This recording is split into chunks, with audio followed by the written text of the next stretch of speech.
Oh, I haven't spoken much English today. It's going to be rough. English. English. Test. When you just left, it sounded a little loud. Yeah. Yeah, I was close. Oh, no, yeah, that's pretty loud. Hä? Did you get that? I'm so confused. Also, ich verstehe nur Bahnhof. You only understand train station? It's all Greek to me. Understanding Train Station. Living between cultures with Josh and Phelan. Welcome back, everyone, to another episode of Understanding Train Station. Welcome back. Last episode was pretty popular. Yeah. So I don't know if we can do that again, but hopefully you guys are going to enjoy today's topic too. I think it was just because of Rachel.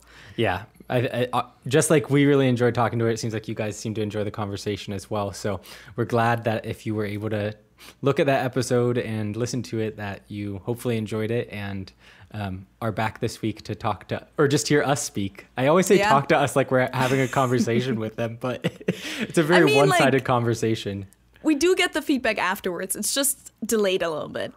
But exactly. How are you, Josh? What's new? Oh man, what's new? I feel like a decent amount is new. Just dealing with more German bureaucracy. I finally got my Aufenthaltstitel, my residency permit. Congratulations. Wait, what does it look like even? Let's see. I mean, you probably don't want to show all your details. Personal information, but like, is it a card? Yeah, right? Okay. You can see what I look like. What color is it? It's basically like a perso. Okay. So like a beige kind of base color? I don't know. Yeah, it's a little hard to tell. Okay. But for all of you guys listening on Spotify or any other audio streaming platform, if you want to see it too, you can just switch over to YouTube, and Josh just held it into the camera. But, or maybe I can post it on Instagram as well with like blurred out the personal details so you guys can see what an Aufenthaltstitel looks like. Yeah, that's interesting to me. Just like you, when I first got my green card, you were like, can I see it? I've never seen a green card. Yeah. It's just a weird thing, like being a foreigner, quote unquote, you know? So it's just been an interesting experience. It was very much English today.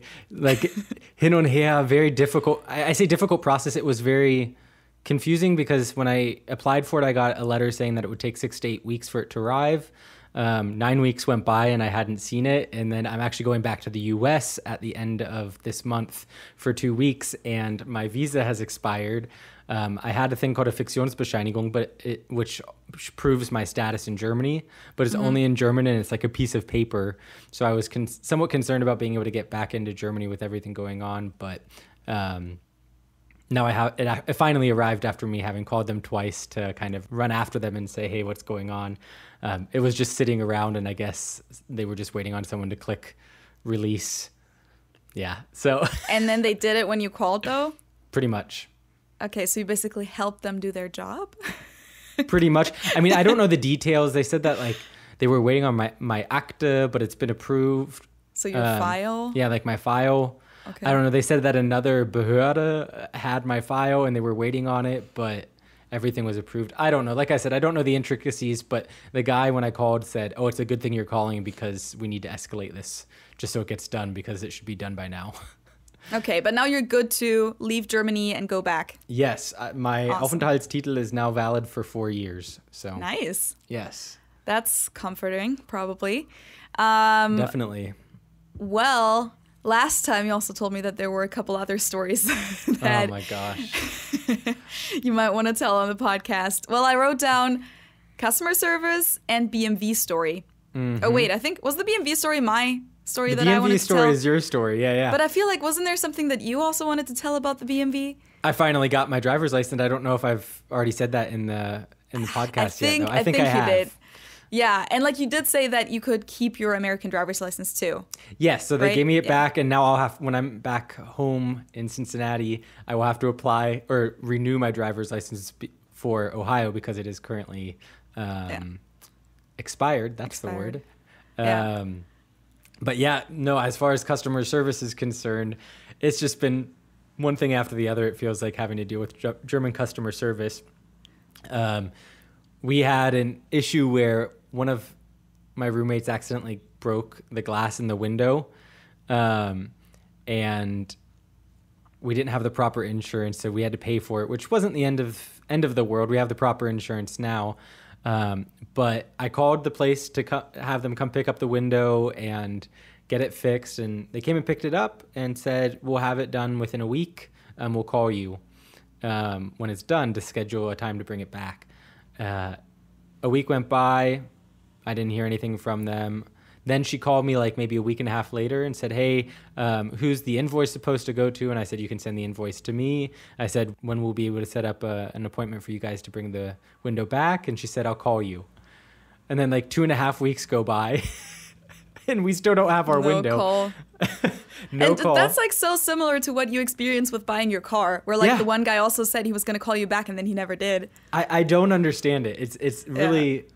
I think a cultural difference. I mean, I'm sure you get that in the U.S. sometimes too, but people here are so eager to sell you stuff. So like they're trying to, of course, like if you're a potential customer, they're like, yeah, of course they're going to call you back.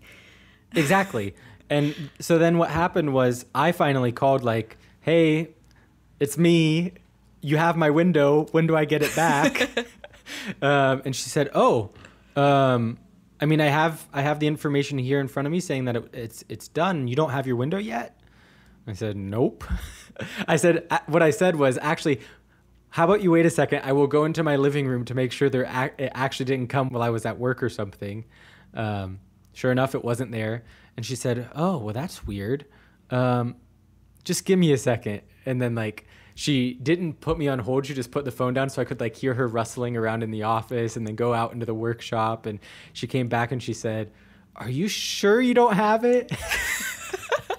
I was like, pretty positive. And she said, okay, well, let me go look again. And I said, you don't have the window? And she said, to be honest, I can't find it right now, but let me go look again. So then she went and looked, and luckily she was able to locate it. And then this was all, I think, on a Monday or a Tuesday. And once she found it, I said, okay, so when can we set up an appointment for you to bring my window back? It's been almost 3 weeks now. And she said, well, the earliest appointment I have is Friday. Which, I mean, just the American in me who likes customer service and like wants to feel valued. Like she didn't offer any discount. I mean, she said she was sorry, but I was like, well, I kind of would like my window today if that's possible. I've been waiting for a while. She said, well, I don't know if I can really do that. We'll have to see. And she said, but let's put the appointment in for Friday. So then she said that she would call me back if it was done sooner, or if she could get it to me sooner. And luckily, like 20 minutes later, she called me and said, hey, we're going to be able to get it to you today. So, and as far as that's concerned, it was good that she was able to rectify the situation. But at the same time, I'm not used to that from the U.S. either. I mean, I never was a homeowner in the U.S. and I lived in like apartments where the maintenance that took care of the property was very proactive and very quick to respond. So it just was an interesting experience. So I don't know if it's Germany specific, but as far as the customer service was concerned, I think it was more German. She even told me, you should have called us sooner. Like, okay, so it's my fault now? Yeah. I actually just, before we started recording this episode, I went through the comments, and sometimes I'm just baffled by, like, a lot of people always say that, oh, like, Feli keeps bashing her own country. And I'm always like, someone said it about the last episode. Like, I'm surprised that Feli always says that Germans are so rude. And I don't even think that I was the main person saying that in the last episode. I think we all said it. I think Rachel told a story about that too. And I just, like, agreed. And so I just want to point out that it's just not always me bashing the Germans. Like, we're not bashing anyone anyways. We're just pointing out cultural differences. Exactly. And for, I think, a lot of Germans, that's the customer service they like. A lot of Germans don't like the way that Americans handle customer service. Like, for a lot of Germans, that's a little too much even. So, you know, it's just a difference. But coming from the U.S. as an American, it's definitely maybe a shock sometimes. Yeah, an adjustment. I was just talking to one of my roommates, and we were essentially discussing how Germans, when it comes to like arguments, they're very fact-based, whereas Americans tend to be more emotional in their arguments. Like, when I say arguments, I mean like the German word Argument, not necessarily like a discussion or like a like your fight, point that you're making. Yeah. Exactly. You use more of a pathos-based argumentation as opposed to fact-based. That, at least in my experience. Yeah. No, and like I think with customer service too, that kind of relationship between the customer and the business in a lot of cases is like what you experience. It's kind of expected to be a more thing that's like that goes both ways. Whereas like here in the US, it's usually, the business treats you like you're the king and they run after you and they want to make sure that you feel taken care of well and that you're like friendly to them and stuff like that. So yeah, I think that's like just a different kind of expectation there in Germany from both sides. I would agree. You're expected to have more understanding for the business. Yeah, apparently. And I guess like a lot of Germans like that too. Yeah. Yeah. So what's your I almost said BMW. What's your BMV story? It does sound weird. I think we said this before in another episode that BMV stands for Bureau. How do you pronounce? Bureau. I never say that word. Bureau of Motor Vehicles. Exactly. Something like that. And then in most other parts of the US, it's called DMV, so Department of Motor Vehicles. And then someone also said that they're like in their state or in their region, it's called something different again. I think in Michigan, it's all done through the Secretary of State. Okay, but I think there's also a thing called like OMV, so like the office of, or something. It was like something different. Anyways, back to the story. I wanted to tell the story because we talked so much about like the bureaucratic stuff in Germany and how you did have some negative experiences with people working there. And I had to renew my driver's license here in Ohio. And so I had to go to the BMV. First of all, compared to Germany, it's just all so much more flexible and just... It just doesn't take as long, all of these things usually. So you just like go there. You don't necessarily have to have an appointment. You wait a little bit. You give them all your documents. They take the picture right there. You don't have to bring a picture with you. And then it usually for the driver's license, which also basically equals your ID card, so like your Personalausweis in Germany, it usually takes a couple weeks, like 2 to 3 weeks until you actually have the thing in your mail. But once you're there, you already get like a... what's like vorübergehend? Temporary. Like a temporary or like a provisional, paper proof. Yeah. So that's just the backup story. I did have some experiences also when I first tried to get my driver's license that weren't like that great, where I went to offices that were kind of chaotic. I think I was just really lucky with this office that I went to this time because that one seemed very just structured and they all were working very well together. But I just had like the coolest experience. I was there twice because the first time I went and I didn't have all the documents that I needed because apparently because of my green card, I needed something that wasn't listed on the website. But I could get in line online. So like I basically, got in line before I left my place, arrived there, like on the online thing just said, I'm here. And then it took like 2 minutes or something until they called me. And then I went up to the counter and this lady was super friendly. She was like, oh, I'm so sorry. I don't think you have all the documents. It's just because of this like green card thing, but this will be the last time we'll need it. Really sorry, but you can just come back tomorrow and like have a nice day. Like she was just super friendly and competent. I have a question. Yes. Was it just like a counter that you had to go up to? Yes. I feel like that's very different compared to like the German experience where like you have to sit in a waiting room and then you get called to a certain office where you have to then go to. Yeah. I feel like in the US, it just feels warmer to me. And like, I don't know. See, the counter thing, I don't know. I feel like that feels a little bit like you're just another person. Like they don't really take the time to like take care of you personally. Usually in this case, like I'd still felt taken care of very well. I think another thing that is like different with Germany is the perception of privacy. So like in this one and in most of the other BMV offices that I've been to, the waiting room was like right by the counters. So technically you could hear what all these people were saying at the counter. Whereas like in Germany, as you said, like there's usually a waiting room. It's more like a doctor's practice kind of. And then you get called to a certain room and you go there and there's not a lot of people who could possibly listen to your personal information. But anyway, so went back to the next time, and that one was just like the experience where I was like, yep, this is the US for sure. So I went there, I sat down, and I got in line online again. So it took like 1 minute maybe, and one of the women like at the counter called someone with the name Alicia, and she said like, Alicia. And nobody got up, and everyone was just looking around. She said, Alicia. And so I got up, I was like, excuse me, was it Felicia with an F? And she was like, nope, Alicia. So like, and everyone was kind of like looking and like listening, right? And everyone was like laughing a little bit. So I sat back down, and literally 30 seconds later, the woman right next to her went, Felicia. And then like everyone was laughing because then both the women were looking at each other and they were like, I have an Alicia. She was like, yeah, I have Felicia. And I was like, yep, that's me. Hello. So like then I walked up and she did all the stuff with me. And as soon as she realized I was German, she just started like all this small talk with me. She was like, at my son's high school, there was a German exchange student once. And is it true that you guys can drink at 16? That's crazy. And then we talked all about like whether that would be a good strategy for the US too or not. And she was all like, yeah, I kind of feel like that could be like a smart thing for students to like drink with their parents and stuff like that. And then we talked about when you can drive in the different countries. And she was just really interested and was just really friendly and nice and kind of brightened my day. Did you tell her to listen to Understanding Train Station?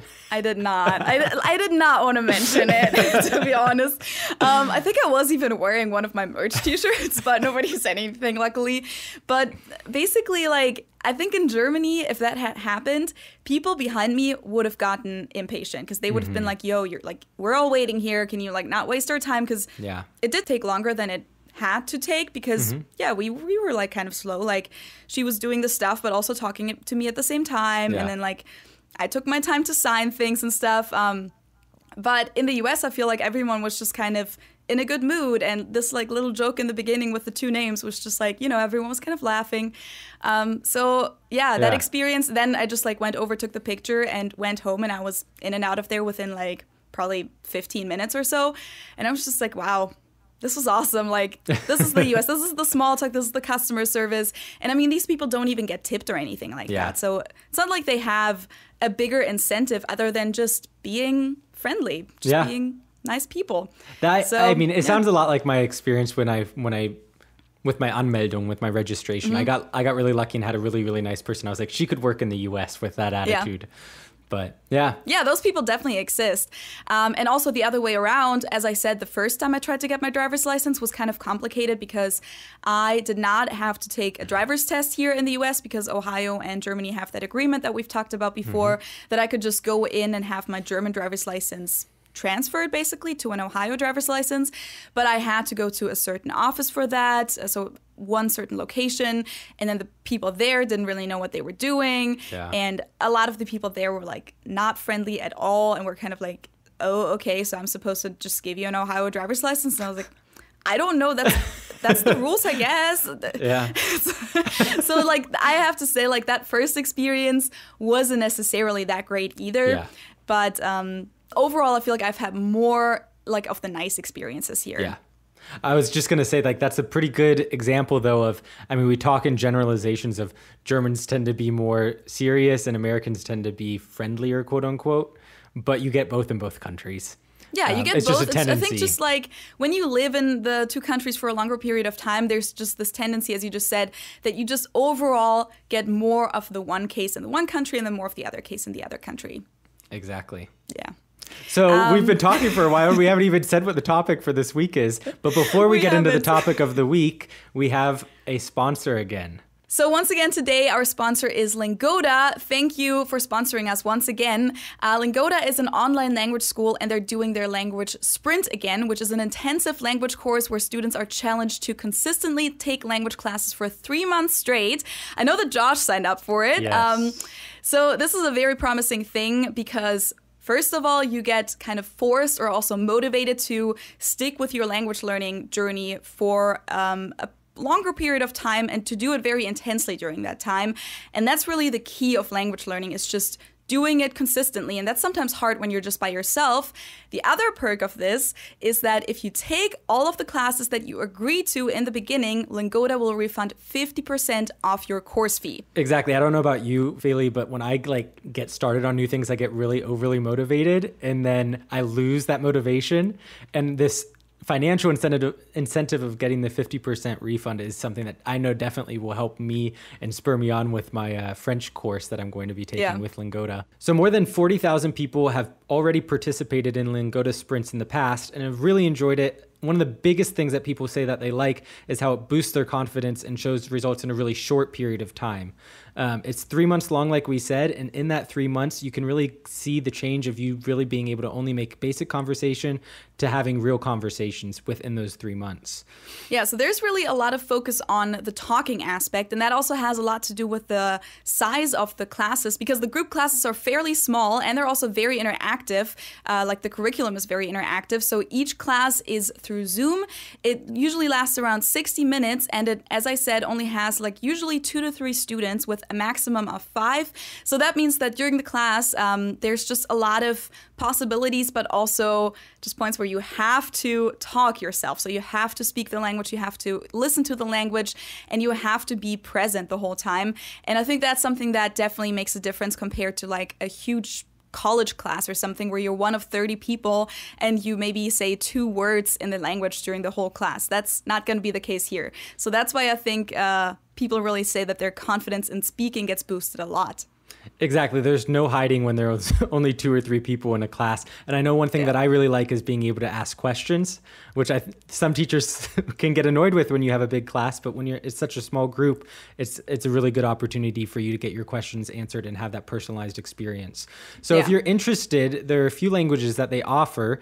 The courses that they are offering are English, business English. So if you already speak English but want to improve your business quality, if you will, of your English, that's a great course. They also have German, Spanish, and French. And I'm going to be taking the French one. So if you sign up, who knows, maybe we'll have a class together. And they have 70,000 students worldwide, which is a pretty impressive number. Another really cool thing is the flexible learning hours. Lingoda has classes that are offered 24/7, which is a huge plus.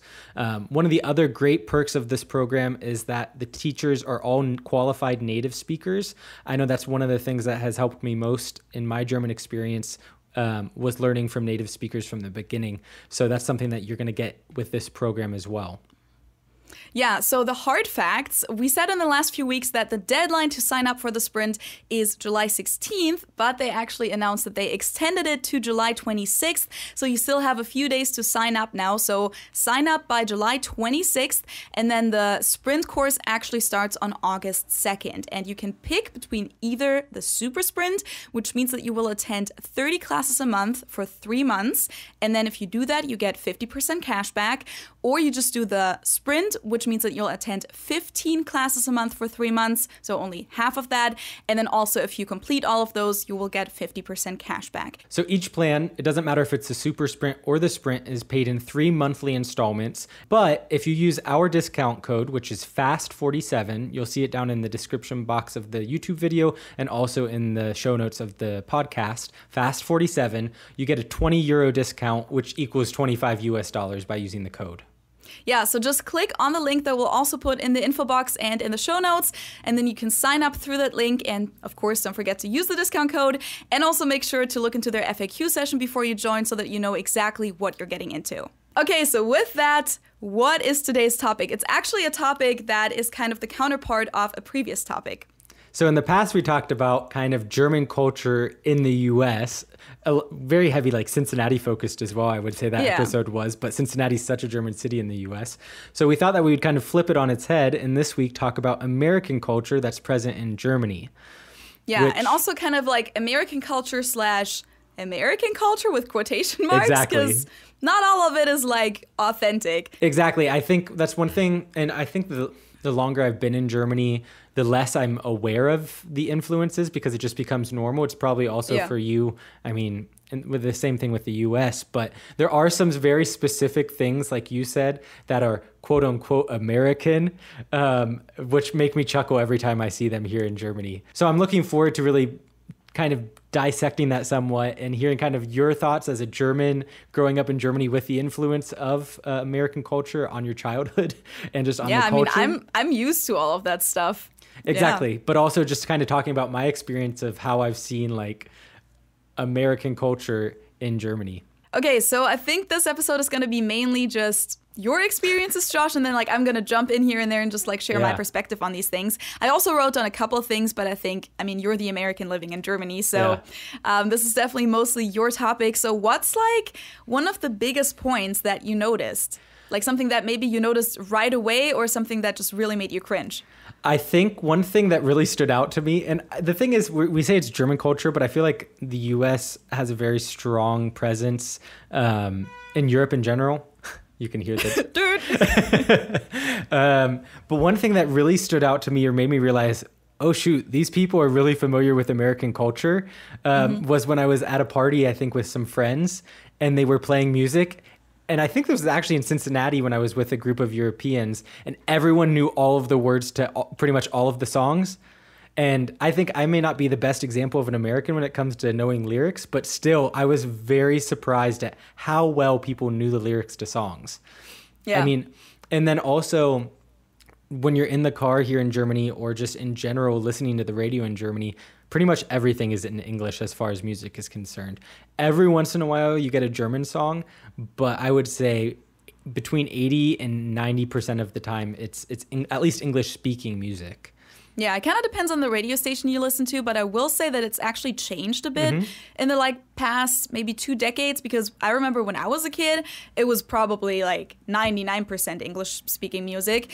And because like there was just a time where German speaking music just wasn't trendy, and it's kind of made a comeback. So like recently there's like a lot of German speaking artists again, and a lot of people actually like musicians switched from making English speaking music to German speaking music because it's such a popular thing now again. So yeah, it's definitely gotten more German speaking music again, but it's still, as you said, a lot of English speaking music and therefore a lot of American Exactly. artists. And I think one thing that was like surprising to me as well was that you would have German artists who were recording in English. Like I thought I think like Milky Chance, for example, is a band, and they pretty much do all of their music in English, but they're a German group. Obviously you have a larger there are a lot of those. Yeah, like, you have a larger while... international audience, but still.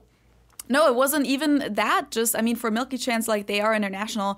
But there's a lot of artists, like, from back in the day, like, as I said, like, 10, 20 years ago, but even today still, where it's just because English-speaking music to a lot of Germans is cooler, and they don't want to listen to German-speaking music, that even if their target audience is just Germans, it's still better for them to make it in English, which... Yeah, I think a lot of people outside of Germany didn't expect that. I know that a lot of Americans are very surprised with that kind of stuff. But it's the thing, like, just one artist that comes to mind who's still extremely big is Sarah Connor. First of all, her name is, like, English sounding. I think she is half American technically, but she's always lived in Germany. Like, she's half German, half American, I believe. She was, like, this soul voice in Germany. Like, she did, like, just very American sounding soul music, or, like, pop soul, I should say. And now she switched completely to German-speaking music. Like, her album, I think, is even called Muttersprache. Oh, wow. So a lot of people make that switch. But yeah, I could totally see how that would be surprising, because, like, obviously as an American, you always listen to music in your native language, which... to us Germans, that's something that we're not that used to. Exactly, unless it's, like, something that's maybe, like, Schlager or, like... or like I don't know, like a Volksfestival type music. But I do recall when my parents came to visit me in Germany, they were also very surprised that all of the music basically was in English. Like, they just listened to the same stuff that we do, which is I would say very much a mentality of a lot of Americans. But besides music... Wait, let me say one more thing about that, because this might be kind of a me thing, but if you guys are German, like, listening right now or watching right now, let me know if you have the same experience. But really, as a German, like, especially in that time that I grew up in, you were just used to only listening to songs that you did not understand. So that kind of means different things. First of all, for me, and I think that's also the thing for a lot of other Germans, German-speaking music therefore has to have really good lyrics, because... we don't hear that a lot, and so, like, we have really high expectations to German lyrics. Like, when they're as simple as they are in a lot of American pop songs, it often sounds, you know, cheap, like not good music to us, which therefore, like, a lot of those songs are just classified as Schlager or party songs or whatever. And a lot of, therefore, popular German pop songs have these really kind of poetic sounding lyrics because they have to go a little bit deeper sometimes than your everyday English lyrics would. But also, I was just so used to always listening to these English songs that, of course, as a kid, I did not understand. Like, it just sounded like a fantasy language to me, basically. Yeah. And as a kid, you would just make up those fantasy lyrics, too. You'll just sing along with some random syllables that kind of sound like what they're singing there, but it's obviously not real English. And to me, that never changed for some reason. I know this is different for other people, but I'm just curious if there's other people out there who have the same experience. Even though I obviously now understand English very well, whenever I hear music, I'm still in that, like, as soon as it goes from talking to music, my brain switches and I don't pay attention to the lyrics. That's so interesting. Just blah, blah, blah to me. It's like, whatever, I don't even listen to it. I don't know what the song is about. And there are even songs that from back in the day, I will still sing along with my fantasy syllables. Yeah. Even though I could now just like sing the real lyrics, but I'm just so used to this like fantasy language stuff. So yeah, for some reason, I think that's why I still don't really pay attention to English-speaking lyrics, whereas with German songs, I pay attention a lot. Yeah. No, definitely. I think that's a really interesting thing to think about because, like you said, I mean, when you grow up speaking English, you understand everything, so you're just used to it. I can't even, like, imagine that because all of these songs, not all of them, but, like, a lot of these songs have such dumb lyrics, and a lot of them are also very sexual, so... Yeah, I know exactly. that stuff gets censored on American radio and TV a lot, which it doesn't in Germany, by the way. But still, like, what do you think about that as a kid, hearing all that stuff? I mean, the family I grew up in, we weren't really listening to music that was, okay. That I would have that type of thought. But yeah, it's on the flip side, it's weird for me, having always grown up understanding the music that I was listening to imagine growing up and not understanding the lyrics to anything. Like, how do you really enjoy the music if you don't know what they're saying? Like, and I think that's probably very much a mentality that a lot of Americans would have. But did I just say a lot of Americans? Oh my gosh. A lot of Americans. A lot of Americans. One thing that was really surprising to me was when I was at Oktoberfest for the first time. I think it was Oktoberfest, yeah, as opposed to like You're talking like Munich Oktoberfest, yes, right? Exactly. Yeah. The Oktoberfest. And they played Country Roads by John Denver. And I was so confused because everyone freaks out and just starts singing along and everyone knows the lyrics. I mean, like, I'd heard the song before, but for me, at least in the environment that I grew up in, it was not hyped at all. Yeah. And in Germany, everyone loves that song so much. So like, that's like an American thing. Yeah. Same with Sweet Caroline. Exactly. Also other like more like rock songs like Summer of '69 or trying to think what else, but there's a few songs that are English speaking that are huge hits at those kinds of events. Yeah. And I mean, it could just be that I have a bad memory. I know that in the US, Sweet Caroline is also a very popular song that pretty much everyone knows the words to, but I don't recall like Country Roads being quite as hyped as Sweet Caroline, but maybe that's just my false perception. But that just was funny for me that everyone was singing Country Roads. And then I was able to show them some other John Denver music, which they also appreciated. But, so yeah, that was definitely something music related that is American and very present in German culture. Yeah. I think one of the interesting things is it's not really, here in Germany, it's not like the heritage, because the amount of people that have quote unquote American heritage in Germany is significantly lower compared to the Americans with German heritage. But it's more of like American dominance as far as being like a quote unquote superpower and the culture just being exported. So you don't get like the cultural, like people trying to maintain the culture. So like in the US, when you have Schützenfest or you have like the various Oktoberfests or the various like associations of people trying to maintain the culture, but it's more just kind of like the surface level culture things that show up in everyday life. One thing that's different, or one thing that's more of kind of like a cultural thing, I think of sports. It was funny the other day, I'm trying to remember where I was, but I saw people playing baseball. Yeah, that's not very common. No. But I think it's definitely like gotten bigger a little bit, just like American football too. But American football has gotten bigger a little bit earlier already, but I think baseball is coming now too. Yeah. I was so confused. I was like, wait, what? There's like a little league game going on. Wait, was it like an actual league? Do you know? Or like, I was don't it know. older people, younger people? I don't know. Okay. We were just walking by, and I don't remember. It may actually not have been in Munich. It could have been in Strasbourg. That may be possible. But either way, yeah, very that's confused impressive. to see That's baseball cool. in Europe. Yeah, about like the American football part. Exactly. To all of you guys who are interested, we did an episode with Daniel, who actually played American football in Germany and then also got a scholarship to play American football at college in the US. So if you want to listen to that episode, we're going to link it down below. But yeah, sorry, back to sports. No, another funny thing is I guess American football here, it's starting to grow, or it has been growing for a while in popularity. Yeah.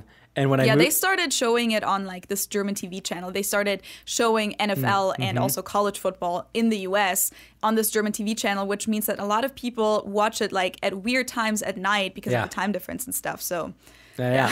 I just remember when I moved into my my new apartment here, in our living room, we actually have a football helmet, and I was so confused by that because like that's something that's so American for me. I did not expect to see a football helmet, and it's like a dark, I think it's actually black, but to me it looked like a navy blue, and it had like a yellow M on it. I was like, why on earth do we have a Michigan, especially being from Ohio, why do we have a Michigan football helmet? Yeah, which are like the biggest rivals. Exactly. It's like a huge rivalry between Ohio State and Michigan.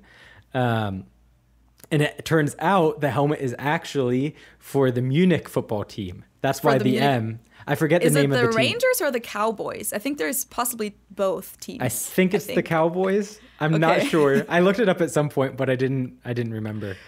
But yeah, which also those names sound so American. It's like, what can we call our team to make it sound extra American? Let's just do the Cowboys. That's one thing. Like my boss, when he sees me, will be like, "Howdy, partner," or "How are you doing, cowboy?" It's like it doesn't get more American than that.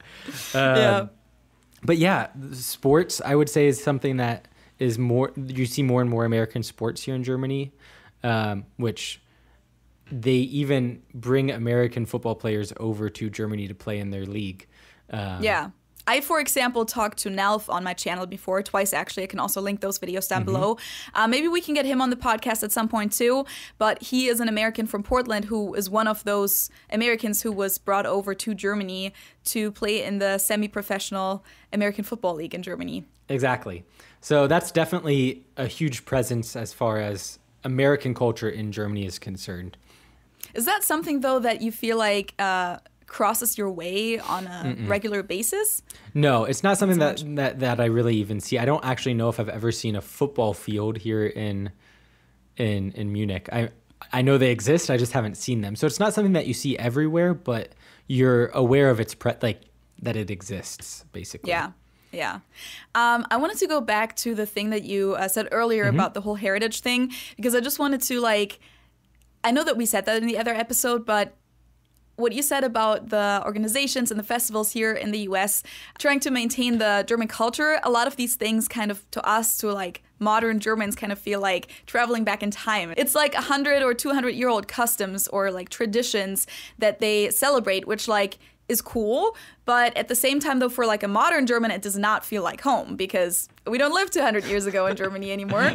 So, which is two different things, but I feel like in Germany, the American culture that you have there might be a little bit more like what you're actually used to from nowadays, from modern US.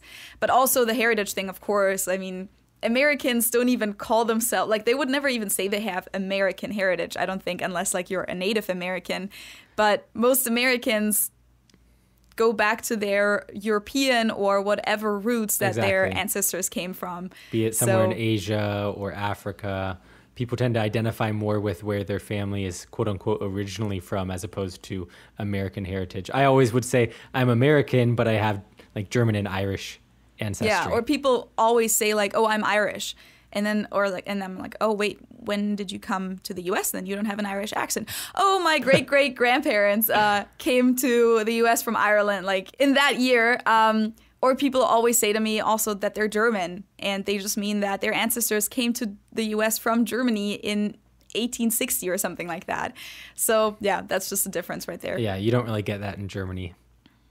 Have you gone to any American or Cincinnati specific gatherings or anything like that? Like any clubs, Stammtisch? I haven't. Well, I mean, when I first moved here, it was pretty restricted as far as COVID restrictions were concerned. So a lot of that stuff wasn't taking place. And then I just got involved in my own social life and just really haven't had any opportunity or interest at this point of going and searching those things out.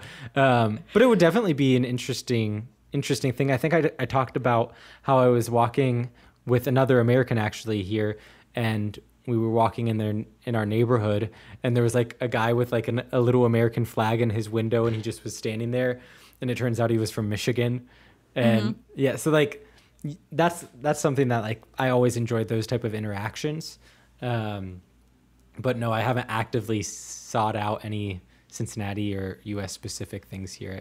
One thing that we haven't really mentioned, and it kind of ties into like the heritage versus more modern influences of American culture here in Germany, is I think a big part of it has to do with World War II or the aftermath of World War II.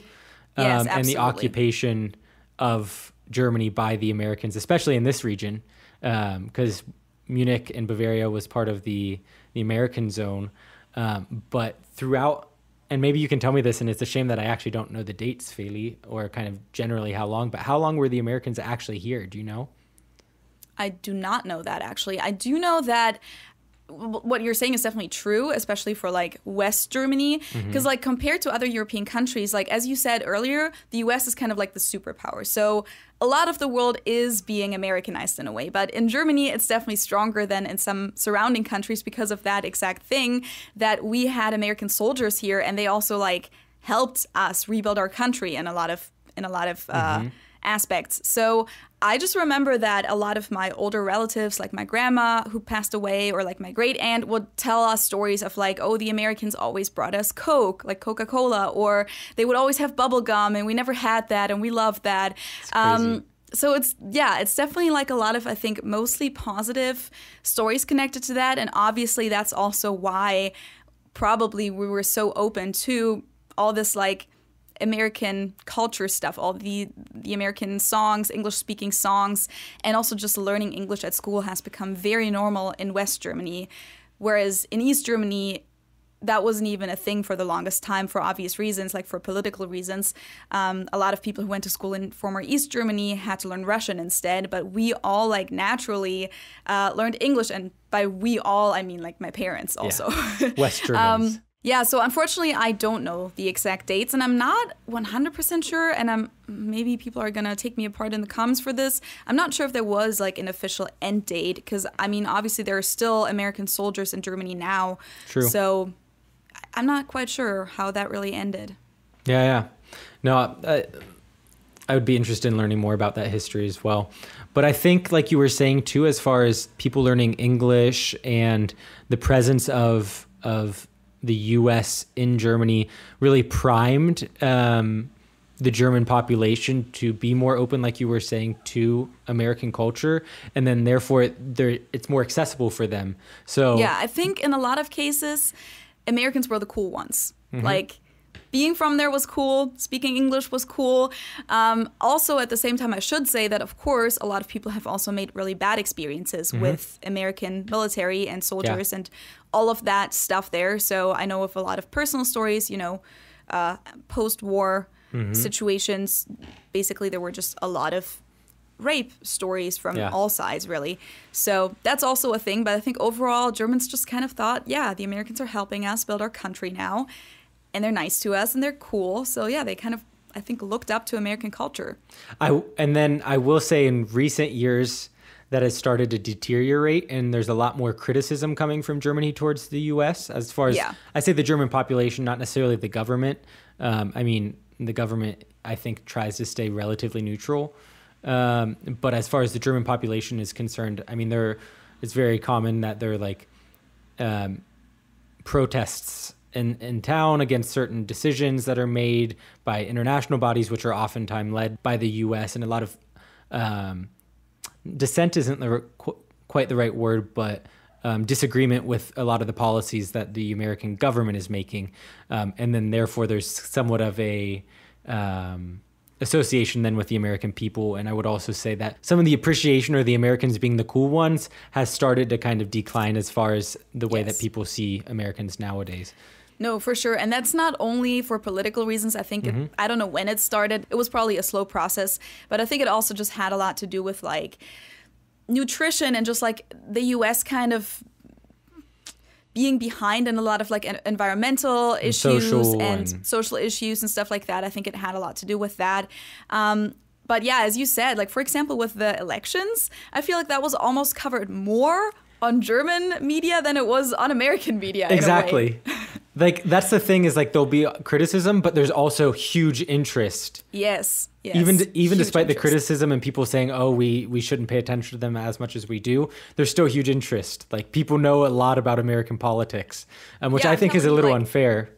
A lot of my German friends are like people that I follow on Instagram, like my German people, they knew so much more about the elections than any of the people here in the US that I talked to about the election beforehand. And also they all like followed it much more closely than the Americans here. Like you were there that night, like when we watched the election results. Well, election results in quotation marks because they didn't actually finish the counting that night. But you were there and a couple other people were there. And I tried to like have more people watch it, but not a lot of Americans wanted to follow it really. And then I had to go upstairs to do like live interviews for German news outlets because they were all covering it like all night because it was the middle of the night there in Germany. So yeah, I think, huge interest. And I think part of that has to do with a lot of political indifference that is in the U.S. But as far as Germany is concerned, the decisions that the U.S. government makes tends to have a large influence on Germany and international politics as well. So there's also a lot of interest for that reason. So the U.S. is a very large presence in, I would say, the subconscious the subconscious of the German people as well. Yeah, and also just in other ways too, when it comes to all that pop culture stuff that we talked about before. Like a lot of people watch all these American movies and their favorite artists are American. So like we also watch a lot of American talk shows and we watch these interviews and we just follow a lot of American media as well. Exactly. So, that was kind of the next topic I wanted to talk to as well. No, you're fine. Is kind of film and series.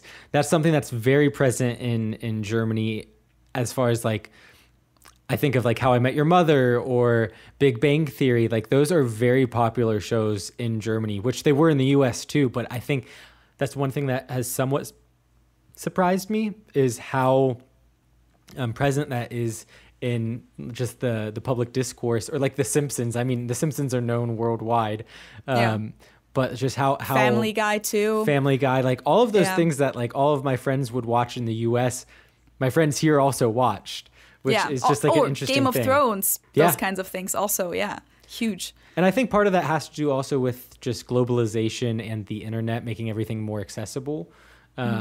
But there's a lot of American media that's consumed in Germany. One thing that was kind of funny, I was just watching a movie with my roommates the other night, and we were watching, I think it's called American Beauty.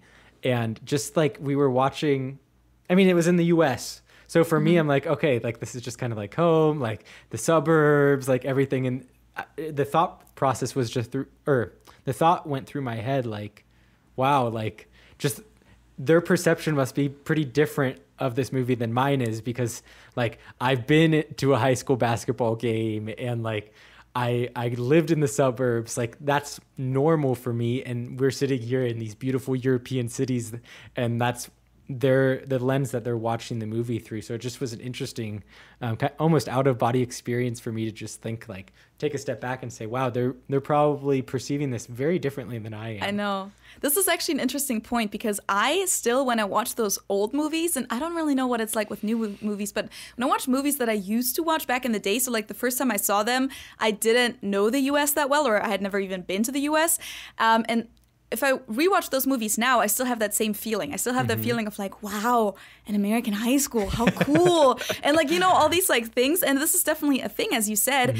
And because we watch so much American media and it's usually the cool stuff, I think a lot of Germans just find that super interesting and exciting. I think a lot of Germans think, wow, I wish I could like go to a high school with lockers, or wow, I wish I could like be in a high school basketball team, or just be in the audience, or be a cheerleader too, which that's also a thing that I wanted to mention earlier. Yeah. Kind of forgot about that. Cheerleading has also come over. There's a few cheerleading clubs in Germany now too.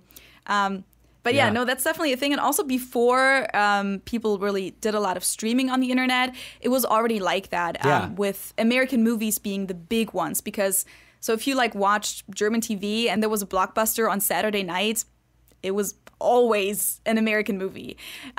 Exactly. There were not a lot of big German movies. I was trying to do a little research for this as well, and I'm not sure what the source is, so I don't know if it's 100% correct, but it sounds right just from like my feeling. And it says that after Japan, Germany is the second largest market for American movies abroad. Yeah. So it's very, very present here. And I think and we should Netflix and the internet has just increased that. For sure. And I should say, I think we've mentioned that before in some episode, that it's common in like TV and movie theaters that all those American shows and movies are dubbed. So it's not like all of us Germans are just watching these complicated American movies in English. No. And this is also, I think, why they're so popular. No, they're all dubbed in good quality too, compared to other dubbing industries.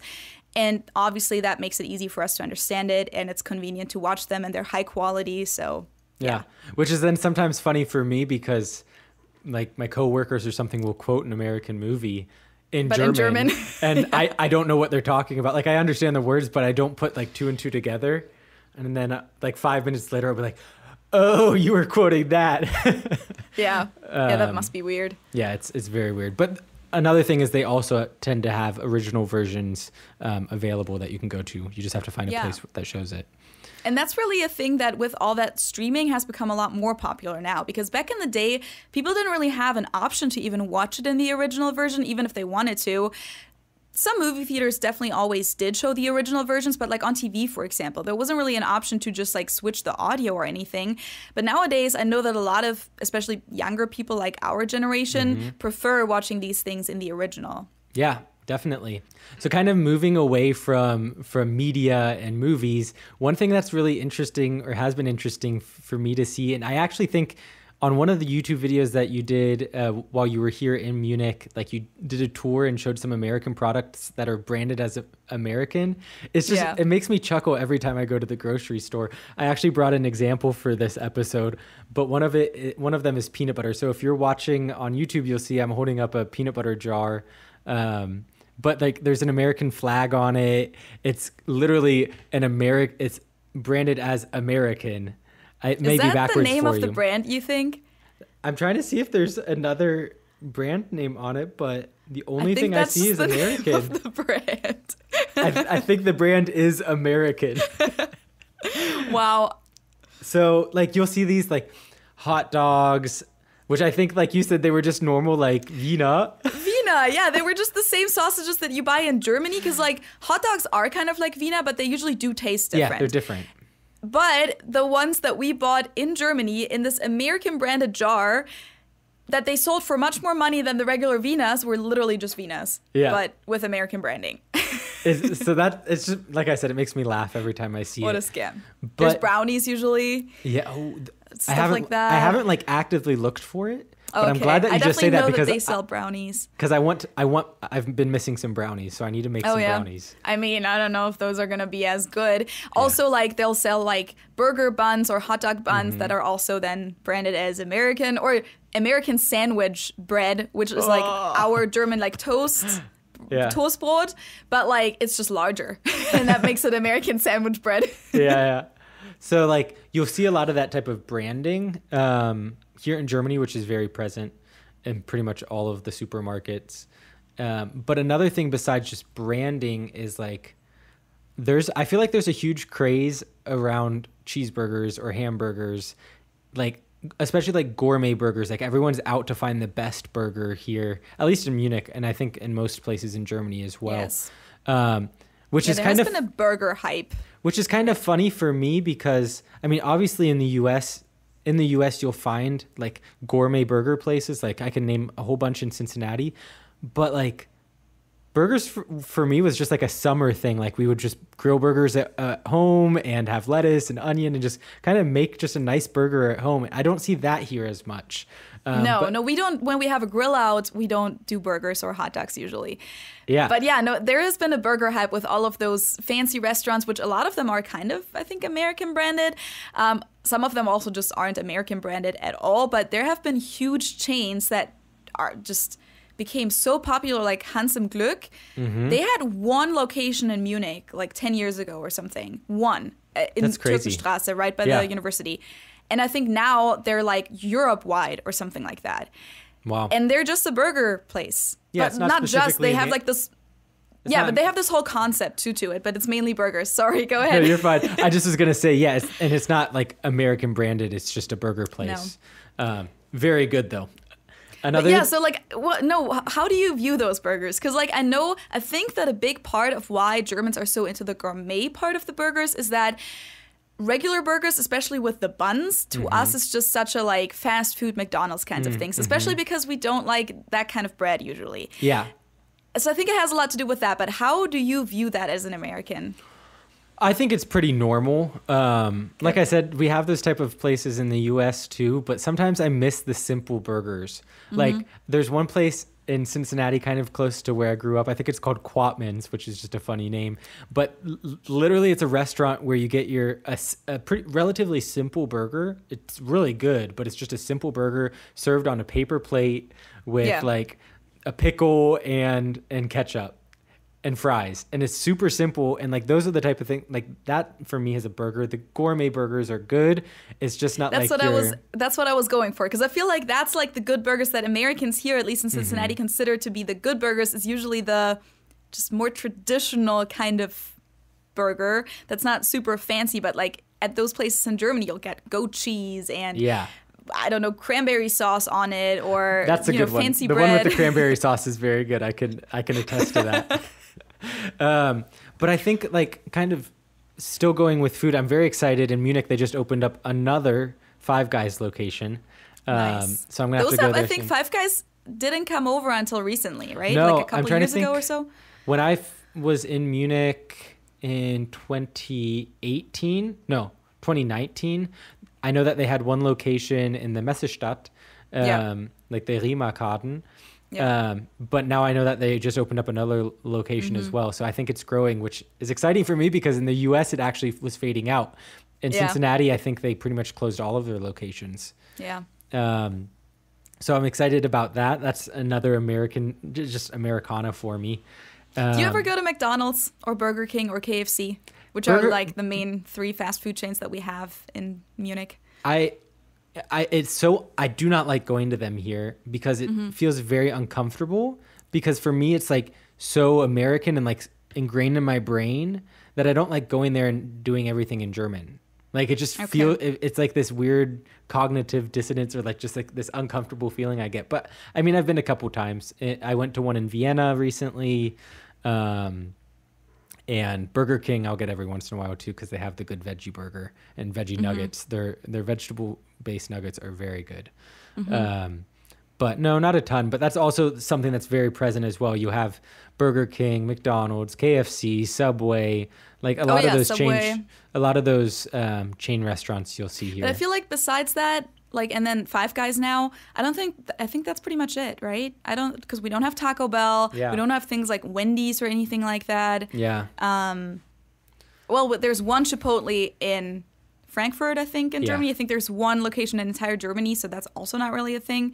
So I think that's really it when it comes to like fast food. Yeah, I mean, and like you'll see Starbucks every once in a while, but actually in Munich, I feel like I don't see a ton of Starbucks. They're here. I think Starbucks has kind of like decreased again in Munich, at least. I don't know what about the rest of Germany, but I think people just started to appreciate the more local cafes more again, like after this whole big like Starbucks hype that was pretty much all over the world. Yeah. I think at least in Munich, a lot of people realized that they could get the same quality of coffee at a lot of the bakeries, which are just usually at almost every corner.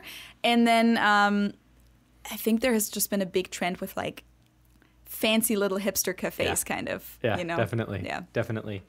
And besides just like the chains regarding food, I feel like a lot of Germans have like this picture of like Americans love to grill out, and which is true. But I don't know if we've actually talked about this in the podcast in the past or if it's just been in our conversations with our friends. But an American cookout is very different than grilling in Germany. Yeah. Like in America, you would grill your, I say America, in the US, you would grill your burgers, hot dogs, maybe you would have corn on the cob, maybe some pasta salad. Like that's a traditional American grill out. Whereas in Germany, people, I feel like, will bring like sausages. I know like stuffed portobello mushrooms are really, really popular, or like Grillkäse. So like grilled cheese. But what's like all the meat? Because people always ask me this, and since I'm a vegetarian and I don't even know anything about that meat, what's like all that meat that Germans always put on the grill? It's like all this marinated like chicken breasts or fillets or ribs, or I don't even know. It's all this fancy stuff. Yeah, I mean, we do that in the US too. I mean, I remember like grilling out like marinated chicken breasts, or like people will smoke ribs as well. Like you get that in the US too, but like a classic American cookout for me is definitely like hamburgers and hot dogs and corn on the cob. Yeah, well, corn on the cob is also common in Germany, but I feel like hamburgers and hot dogs, no. It's interesting that you say corn on the cob is popular in Germany. I mean, I obviously believe you, but I feel like I personally haven't seen that much here. Like really? I mean, I see it being. I had that every time, like growing up, we always had that. Like yeah. I'm like, if you're German and you're watching on YouTube, let us know in the comments below. But like, yeah, corn on the cob, like Maiskolben, and then like we usually have it with Kräuterbutter. So like we'll put some herb butter. What's called butter? But probably butter with herbs. Yeah, which is not really a thing in the US, but it's really good actually. It's kind of like garlic butter, but better. So yeah, US, you're missing out. But yeah, we usually put that on it. Yeah, it's very, very common actually.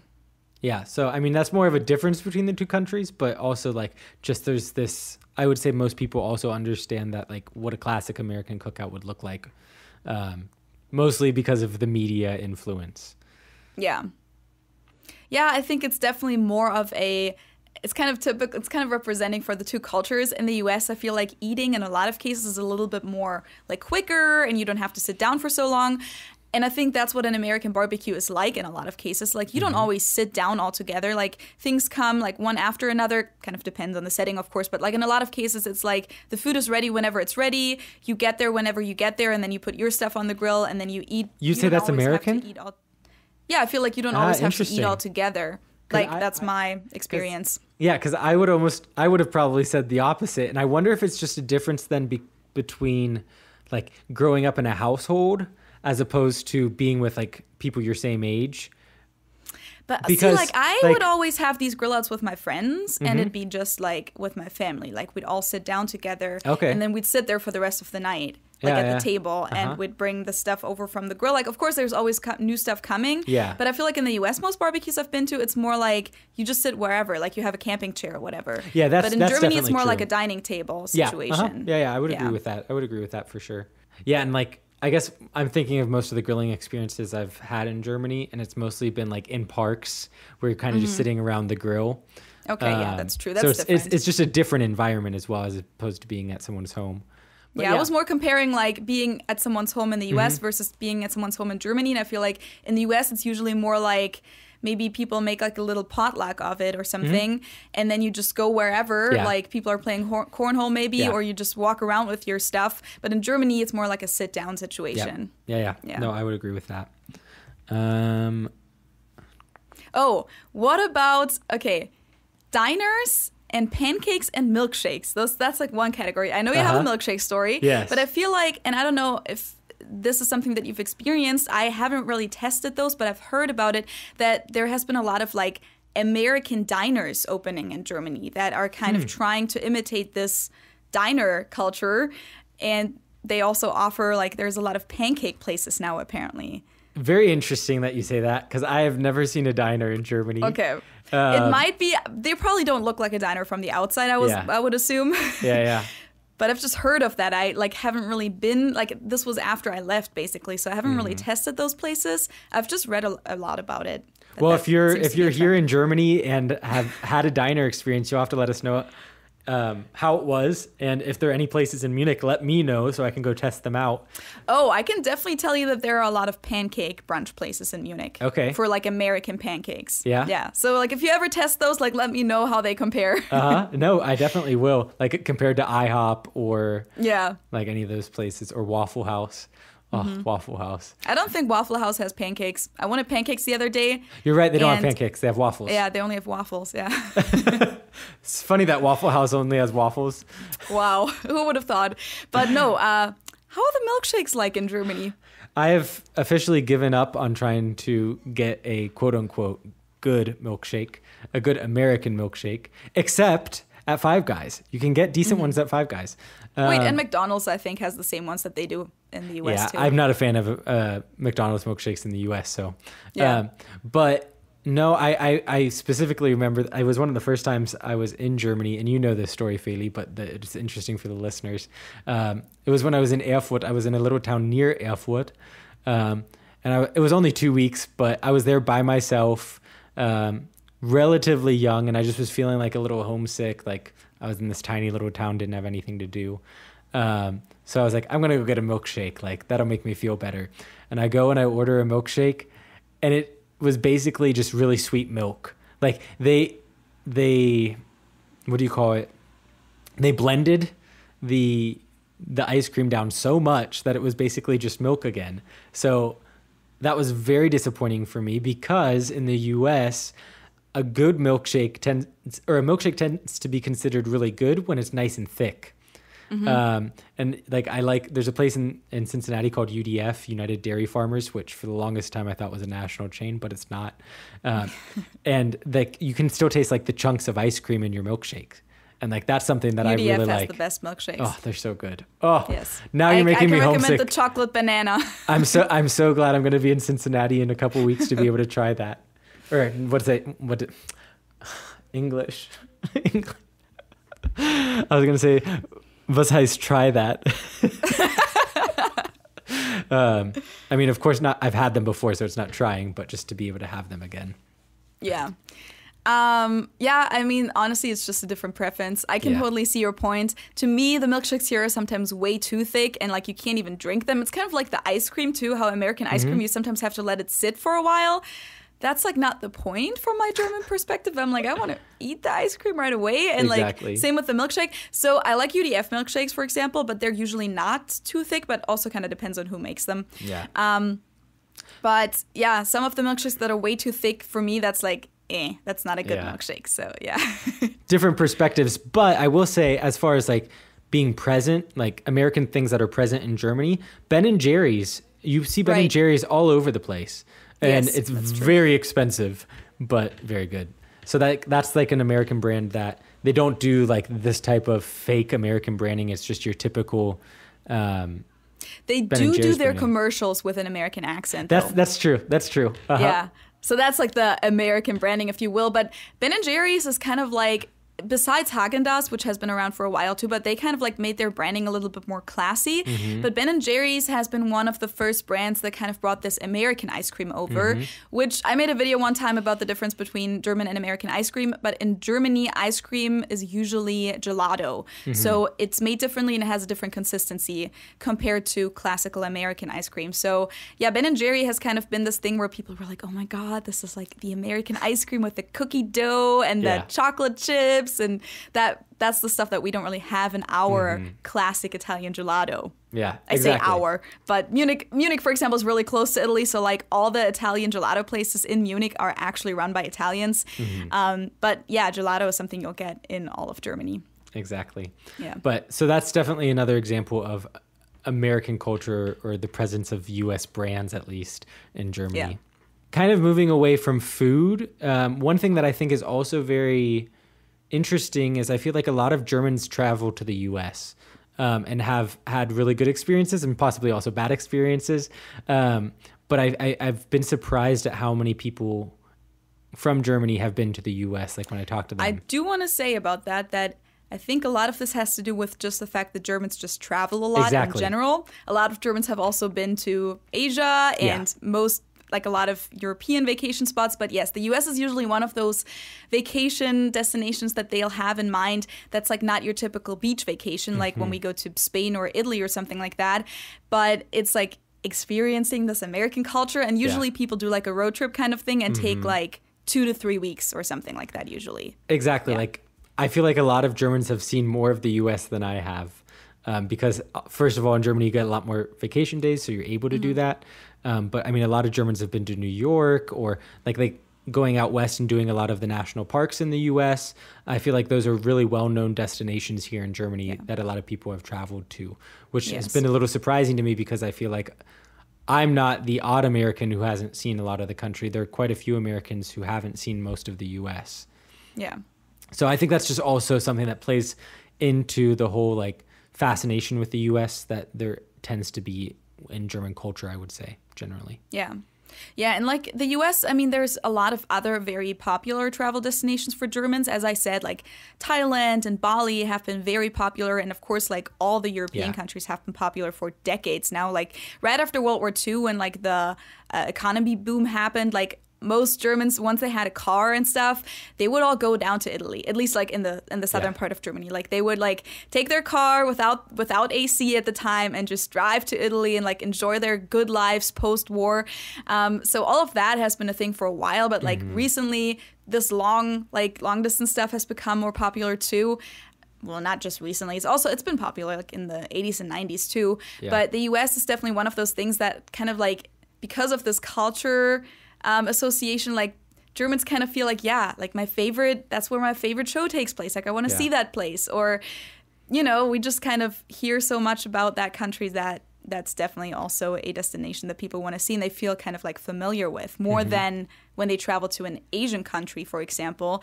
Like when traveling to the US, it's often a culture shock, but not that big of a culture shock. And since a lot of Germans speak English too, that's usually something that makes it easier for them as well. One thing that is interesting though, and I mean, I'm not trying to get political, but I have from a lot of conversations heard that people have reconsidered or did reconsider or actively chose not to go to the US during the Trump administration. Take it or leave it. I'm not making any judgment call. It's just it's what I've heard from a lot of people is because of certain political activities in the US, a lot of Germans didn't feel comfortable or didn't want to go to the US, which is just an interesting perspective, I think, because oftentimes you don't hear those type of things in the US.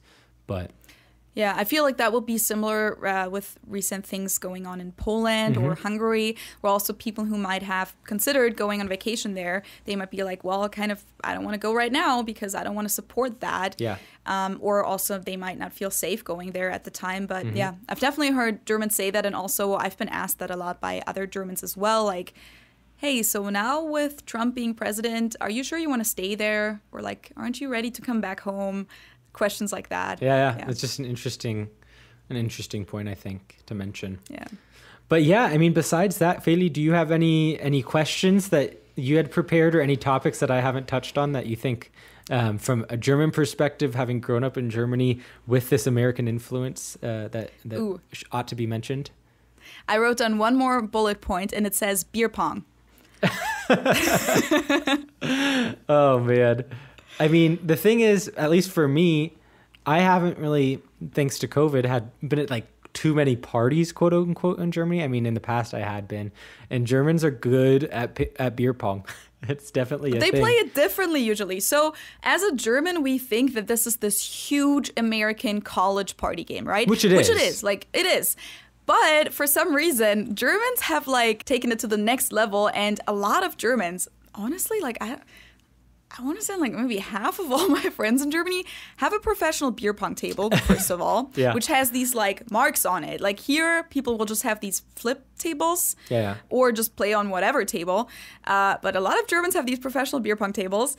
They make it this whole like, competitive thing. And also, and this was something that I was very surprised about, is that in Germany, we always play it with beer in the cups and then whatever, or at least pre-COVID, that's how you would play it. And then whatever cup gets hit, like that's the cup of beer that you have to drink. Yeah. In the US, I've never seen anyone do that. Yeah. People always fill up their cups with water. Which kind of makes it like less of a drinking game. Like people still drink just like out of their drink that they hold in their hand. Yeah. But in Germany, it's more like yeah, if you lose, you're going to have to drink all of this beer. Yeah, so yeah. it's more of a drinking game. Yeah, no, definitely. It's in the U.S. It seems to be more of just kind of something to do while you're at a party. But one thing that's funny, I was the other day walking through the English Garden. I think in a previous episode I was talking about how like, oh, I don't know if I could like do cornhole in the English Garden. I was walking through and people had beer pong tables set up, like, and we're playing beer pong. Yeah. Playing beer pong in the English Garden, which was just really funny. Yeah, I know that people do that. They also do the thing, what's it called, with the little nets down there, like this trampoline kind of thing, this yellow one. Are you talking about spike ball? Yes. Is that like a, I feel like I've mostly seen that in the US first. Is that an American thing that came over? Because it's come over a lot. I think so. I mean, I'm not sure, but I'm pretty sure that's the, I should say I can't confirm it, but my gut feeling says yes, that it started in the US, or I know it from the US and I saw it in the US before I'd ever seen it here in Germany, but it's become very popular here in Germany as well. Yeah, I keep seeing it all the time on just my Instagram story. I'm not even in Germany myself, but I just see it on my social media a lot. Yeah, if you go through the English Garden on a nice day, you'll see lots of people playing that. And of course, I'm sure they play it in other parts of Germany too. We're just very Munich central. Yeah. Well, no, that was really the last point that I had written down was the beer pong. I'm sure there's many, many other points, but maybe our viewers and listeners can help us out with that and let us know what other points you can think of where American culture is kind of present in Germany. Mm-hmm. Either real American culture or like American culture in quotation marks. Yeah. I hope that you guys were able to kind of learn something from our experiences too, between like experiencing American culture here in Germany as opposed to the German culture that you experience in the US. It's been kind of a fun 2 episodes that we did on this topic, kind of the sister episodes, if you will. Oh, one thing I didn't talk about, I completely forgot. With partner cities, you'll get like funny things at least in Munich, like you have a Cincinnati street and there's a Cincinnati movie theater. Thank you. Yes, cinema. Yeah. And then there's a Cincinnati Friendship Park, which is just completely crazy to me. And it's not necessarily, I don't know if they have this in all parts of Germany, that they have like American city partners. Maybe they do. But in Munich, there's a park that the city of Cincinnati gave to the city of Munich. And it was really cool for me because I lived really close by there for a few months. And I would walk through and you like see the flowers that you see in Cincinnati. So that was like a piece of home for me and also a piece of America in Germany. So I thought that was an interesting thing to mention as well, but I had forgotten that. Yeah, for sure. You kind of talked about before we started recording the episode, so I kind of thought we had already covered it, but yeah, we didn't. You're right. Did you ever go to the city hall and look at the coat of arms? I've seen pictures of it, but I haven't gone and looked at it. But I should. Okay.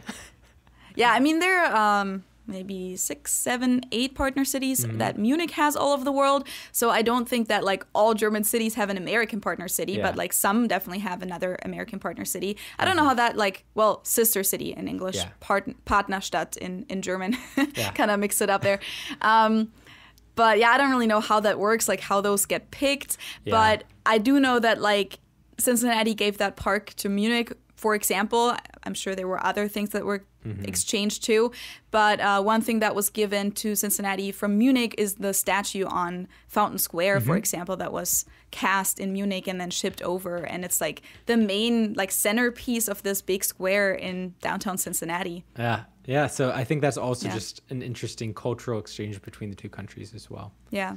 Well, I think overall to wrap up this episode, I feel like in the other episode, we talked a little bit more about this like old traditional German culture that you have in the US. And I think what you experience more is like more modern American culture. Because I just think it's because obviously Germans keep up with American politics, culture, whatever is going on a lot more than Americans keep up with what's going on in modern Germany, partly because of the language barrier, obviously. So I think that's like the main difference here is that as a German in the US, you'll get a lot of the traditional stuff, but not so much like the modern things, whereas as an American in Germany, you'll get a lot of the modern games and movies and pop culture and stuff like that. Exactly. No, I think that's definitely a a good way to wrap up the episode and summarize it.